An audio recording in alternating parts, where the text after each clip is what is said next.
नमस्कार विद्यार्थी मित्रांनो, या व्हिडिओमध्ये आपण राज्यघटनेने दिलेले मूलभूत हक्क आणि कर्तव्य पाहणार आहोत।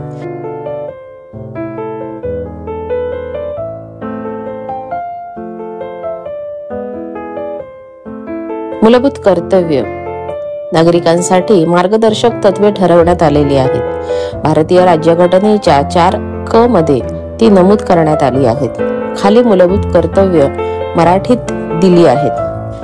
संविधानाचे पालन करणे आणि त्याचा आदर राखणे, स्वतंत्रता संग्रामातील आदर्श आणि तत्वांचा आदर करणे, भारताचे सार्वभौमत्व, एकात्मता आणि सुरक्षा जपणे, देशाची सेवा करणे आणि राष्ट्रीय कार्यासाठी जबाबदारी उचलणे, सामाजिक, सांस्कृतिक आणि नैतिक मूल्यांचे जतन करणे, पर्यावरण, वनसंवर्धन आणि प्राण्यांचे संरक्षण करणे, वैज्ञानिक दृष्टिकोन, मानवतावाद आणि सुधारणा वृत्तीचा प्रसार करणे, सार्वजनिक संपत्तीचे संरक्षण करणे आणि हिंसेपासून दूर राहणे, मुलांना शैक्षणिक संधी पुरवण्यासाठी प्रयत्न करणे, ही कर्तव्य प्रत्येक नागरिकाने पाळणे आवश्यक आहे। त्याचप्रमाणे भारतातील संविधानात खालील मूलभूत हक्कांचा समावेश आहे। समता, सर्व नागरिकांना कायद्यापुढे समान वागणूक आणि भेदभाव न होण्याचा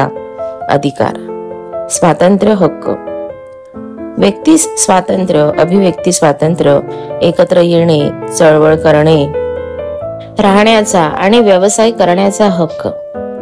शोषणाविरुद्धचा हक्क, बालकामगार, जबरदस्तीची मजुरी यावर बंदी आहे।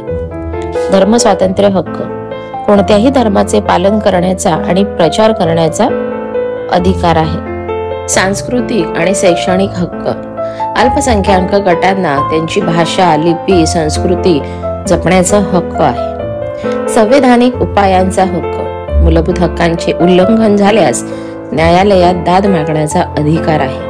हे हक्क प्रत्येक भारतीय नागरिकाला सन्मानपूर्वक जीवन जगण्यासाठी आधार देतात। या व्हिडिओमध्ये आपण नागरिकांना मिळालेले मूलभूत हक्क आणि कर्तव्य पाहिले। असेच अभ्यासपूर्ण नवनवीन व्हिडिओ पाहण्यासाठी व्हिडिओला लाईक करा आणि चॅनलला जास्तीत जास्त सबस्क्राईब करा। थँक्यू।